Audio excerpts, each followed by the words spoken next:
planning untuk masa depan dalam kegiatan ekonomi semuanya, jadi termasuk leading indicator.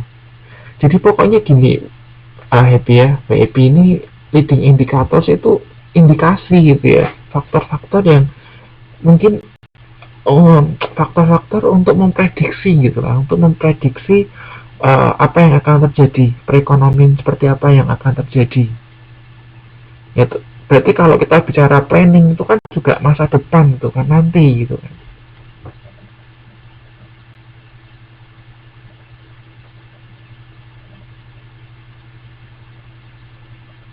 Jadi gini, leading indicators itu dipakai untuk sebagai salah satu pertimbangan untuk menyusun rencana masa depan gitu ya. Jadi kita gunakan leading indicators untuk itu mempertimbangkan sebagai bahan pertimbangan untuk merencanakan sebuah kegiatan di masa akan datang. Tuh. Nangkep nggak maksudnya?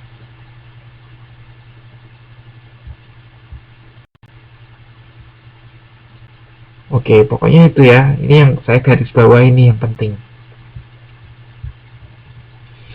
Terus kita lanjutkan yang ketiga. Oke, sekarang merkantilisme. Oke, mercantilism is an economic theory stating that the wealth of nation is merely determined by the number of assets owned by the nation, and the volume of global trading is very important. Jadi merkantilisme ini sebuah teori ekonomi juga yang menyatakan bahwa kesejahteraan sebuah negara itu hanya ditentukan oleh seberapa besar aset yang dia miliki, yang negara itu miliki. Dan hal lain yang penting adalah itu volume perdagangan globalnya. Jadi dikatakan gini, ekspor harus lebih besar daripada impor. Nah, jadi semakin banyak ekspor, semakin banyak menjual, itu kan berarti semakin, ini tidak ada kaitannya dengan LTV, ini tidak ada kaitannya dengan LTV, jadi bukan antonim, lain lagi. Jadi negara ini melihat bahwa lebih baik mengekspor, karena kalau mengekspor itu memperkaya ya, meningkatkan aset negara. Nah, kemudian memperkecil import gitu. Nah, salah satu strategi yang dilakukan itu ini dengan cara high tarif atau meningkatkan tarif masuk. Jadi misal kalau ada barang masuk, barang yang diimpor itu dikenakan tarif yang tinggi, sehingga apa? Sehingga harga barangnya itu tinggi kan. Kalau harga barang tinggi, konsumen kan juga akan mikir dua kali untuk beli barang tersebut. Nah, jadi itu salah satu strategi yang dilakukan oleh negara-negara yang menganut paham merkantilisme. Nah, paham merkantilisme ini ya pajaknya besar, pajak masuknya besar. Nah, paham merkantilisme ini bertentangan dengan itu global free trade. Ya, global free trade. Ada yang tahu nggak apa itu global free trade?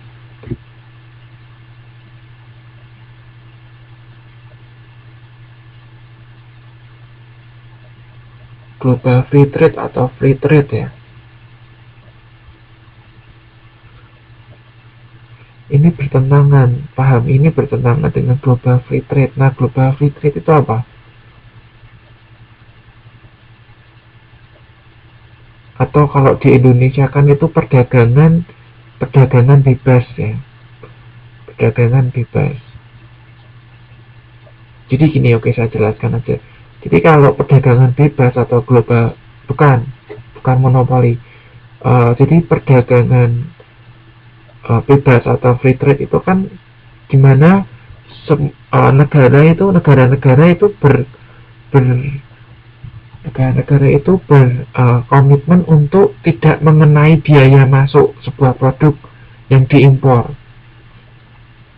Jadi misalnya produk dari Cina masuk ke Indonesia itu tidak dikenakan tarif, tidak dikenakan pajak. Ya, jadi free, tidak ada tarif lagi.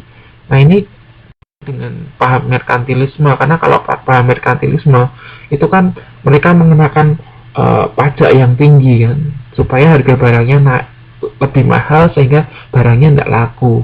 Nah kalau free trade enggak, free trade itu barang bebas masuk, bebas diimpor gitu ya. Nah jadi antonimnya merkantilisme itu bukan LTV tapi free trade itu gitu ya, free trade itu. Nah saat ini Indonesia itu kan juga sudah melakukan free trade ya, sepertinya di tingkat ASEAN ya, tingkat Asia Tenggara itu sudah free trade. Jadi produk dari Malaysia masuk ke Indonesia itu tidak dikenakan tarif, tidak dikenakan pajak, dan sebaliknya gitu. Barang-barang dari Indonesia menuju Thailand atau Malaysia itu juga tidak dikenakan tarif.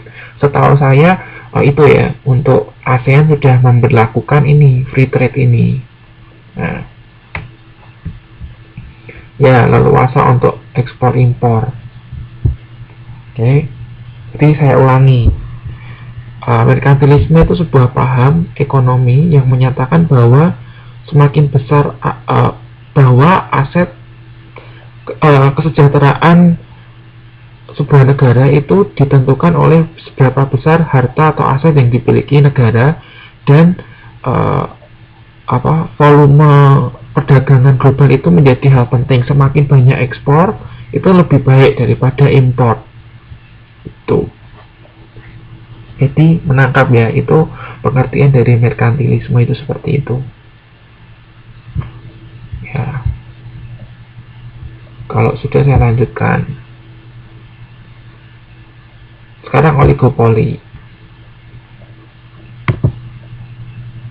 Now oligopoli is one of market structures which is occurred when there are some sellers or suppliers or companies that offer one certain commodity. Kalau saya terjemahkan seperti ini. Jadi oligopoli adalah salah satu bentuk struktur pasar yang terjadi ketika ada beberapa penjual yang menawarkan sebuah produk tertentu. Ya. Jadi kalau kita bicara market structures atau struktur pasar itu kan ada pasar persaingan sempurna, ya kan? Ada persaingan monopoli. Kalau monopoli itu kan penjualnya satu, pembelinya banyak gitu kan. Ada monopsoni itu jadi pembelinya satu, penjualnya banyak ya. Terus ada juga oligopoli. Nah oligopoli ini jadi di mana penjualnya itu tidak banyak, ada beberapa tapi tidak banyak, dan itu hanya menawarkan satu produk ya. Itu pengertian oligopoli. Nah biasanya commonly the number of sellers is more than 2 but less than 10. Jadi kalau misalnya penjualnya itu lebih dari 2 dan tapi kurang dari 10, itu dinamakan oligopoli, pasar oligopoli ya. Kalau penjualnya cuma satu, itu monopoli gitu ya. Tapi kalau lebih dari satu, tapi kurang dari 10, itu namanya oligopoli. Nah, ada enggak yang bisa kasih contoh industri apa yang seperti itu? Dimana penjualnya itu nggak banyak, tetapi menawarkan satu buah produk, tapi yang beli banyak. Penjual baju kaki 5. Gimana? Kenapa? Kalau penjual baju di kaki 5 kan banyak sekali tuh penjualnya ya kan? Tidak cuma satu kan, penjualnya banyak. Ya, kan. Kalau penjual baju kaki 5 itu persaingan sempurna.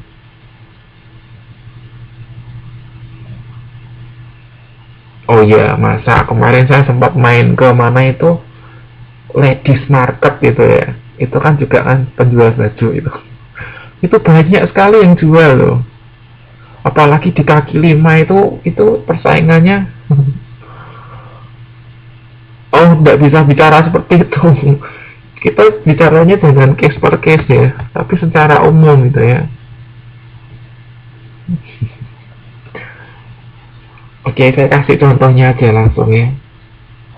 Contohnya ini, Nah, for example, in the instant noodle industry in Indonesia, ya kalau itu apa Indomie itu ya apa produk mie instan itu juga termasuk itu oligopoli. Karena apa? Karena yang memproduksi mie instan itu kan hanya beberapa kan, misalnya PT Indofood ya, kemudian PT Wings Food, dan beberapa perusahaan kecil kan, ada kan beberapa perusahaan kecil kayak dulu ada mie gagah, mie presiden gitu kan. Nah ini termasuk oligopoli karena yang jual tidak begitu banyak dan yang ditawarkan tertentu yaitu mie instan. Nah, ngerti enggak ini oligopoli? Atau contoh lain, ini biasanya untuk itu ya, untuk industri-industri yang uh, economic skillnya atau economic skill itu untuk membuat usaha ini tuh membutuhkan biaya yang besar. Nah, salah satunya ini mie instan tuh kan butuh juga biaya yang besar kan untuk beli alat-alat dan lain sebagainya gitu kan. Nah, itu kenapa ini termasuk oligopoli gitu ya. Mobil itu juga industri mobil. Ya, industri mobil itu juga oligopoli itu. Kan tidak semua orang bisa buat pabrik mobil kan. Kita bisa sebutkan berapa sih perusahaan mobil kan tidak banyak kan. Nah, airline itu juga petroleum itu ya. Itu termasuk itu oligopoli itu betul. Airline itu kan yang membuat pesawat itu kan juga terbatas kan. Kita paling Boeing ya kan, Boeing terus apalagi sih di Brasil itu namanya apa ya, Bombardier atau apa gitu ya. Kemudian di Prancis itu ada kan Airbus ya kan, seperti itu aja kan, kita bisa hitung kan. Kalau banking sepertinya sekarang persaingan sempurna itu ya kan, banyak kan bank termasuk persaingan sempurna. Saya pikir bukan oligopoli ya. Nah nanti Anda ketika menjawab Anda bisa itu tuliskan contoh-contohnya gitu. Oke. Jadi seperti itu ya. Nah, tadi saya sempat katakan membuat poin-poin ya. Maksudnya membuat poin itu seperti ini. Jadi ada poin pertama, ini poin utama, Anda mendefinisikan arti oligopoli. Nah, poin kedua ini tambahan saja, Anda menerangkan saja. Terus poin yang ketiga mungkin Anda kasih contoh. Nah, seperti itu. Ya, ini jawaban seperti ini yang saya pikir nilainya akan maksimal gitu ya. Jadi ingat, jangan kalian copy paste loh ya. Andre itu diganti, diperbaiki lagi Andre, jangan seperti itu ya. Oke, saya lanjutkan, ini yang terakhir ya. Explain what is meant by neoclassical economics. Okay, neoclassical economics is a term that is used to define some similar economics ideas to explain the forming of price, production, and income distribution to the mechanism of supply and demand in the market. Jadi neoclassical economics itu sebuah term atau sebuah istilah ya, sebuah istilah yang digunakan untuk mendefinisikan beberapa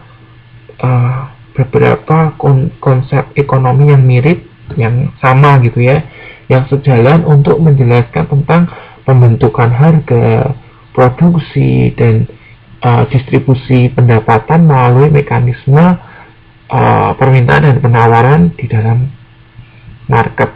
Nah, intinya seperti itu. Jadi neoklasikal itu sebuah batasan atau sebuah istilah ekonomi yang mendefinisikan yang